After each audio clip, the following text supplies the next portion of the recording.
When people hear the name Michael Burry, they usually think of one event, the 2008 financial crisis.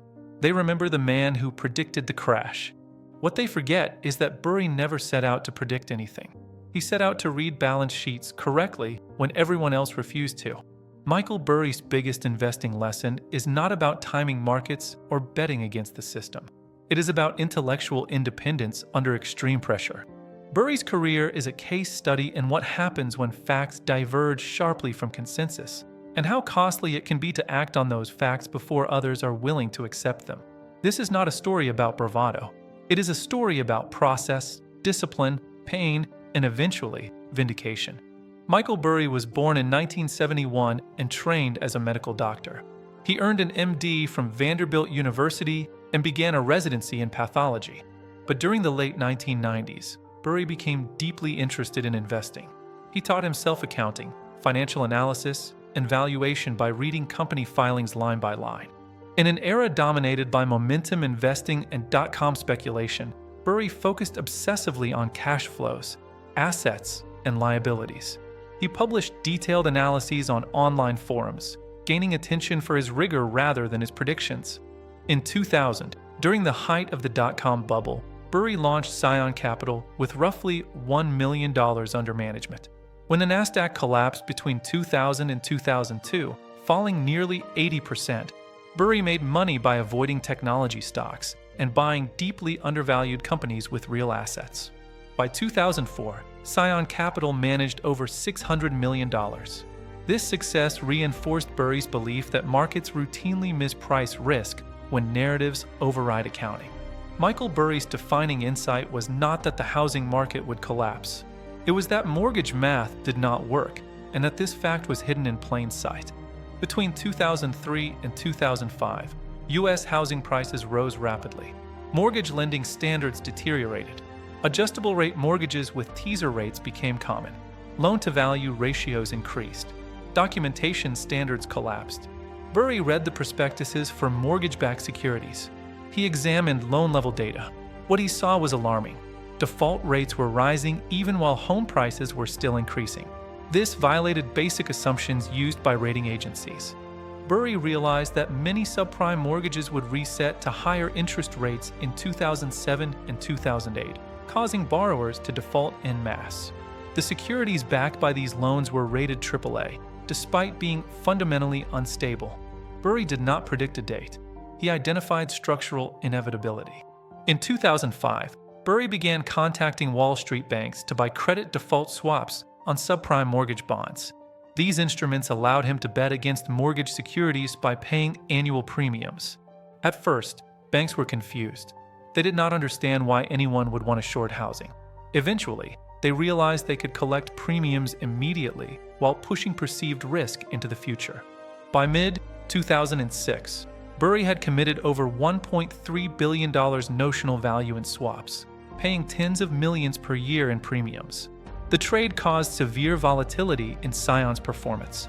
As housing prices continued to rise, the value of the swaps declined. Investors panicked. Several demanded redemptions.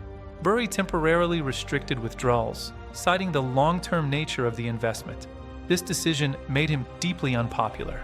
At one point, Scion Capital was down over 20%, while housing bulls celebrated record prices. Burry later described this period as psychologically brutal. This is where the core lesson crystallizes. Being right early feels identical to being wrong. In 2007, defaults accelerated. Mortgage bonds collapsed. Credit default swaps surged in value. By the end of 2007, Scion Capital gained approximately 130% net of fees. Some individual funds returned over 400%. Burry closed Scion Capital in 2008, returning capital to investors. He personally earned over $100 million, but he later said that the emotional toll was so severe that he never wanted to manage external capital again. In interviews, Burry repeatedly emphasized that the hardest part was not finding the trade.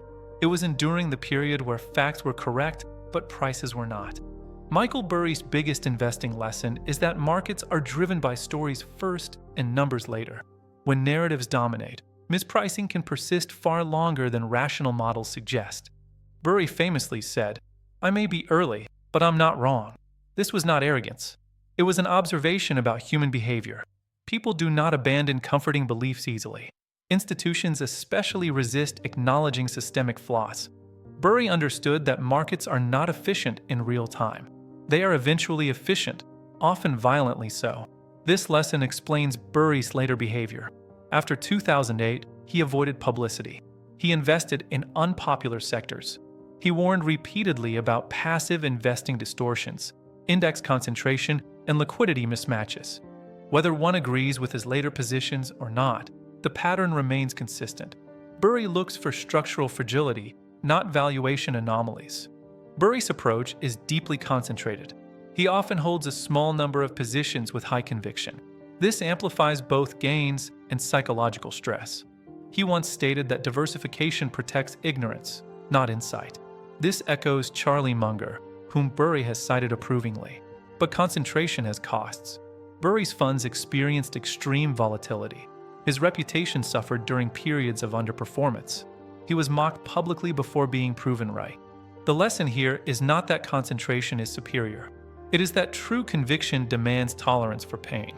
Most investors abandon correct ideas because discomfort arrives before validation. In the 2010s and early 2020s, Burry warned about passive investing, index fund concentration, and leverage embedded in modern markets. He compared passive inflows to subprime tranches, stable until liquidity vanishes.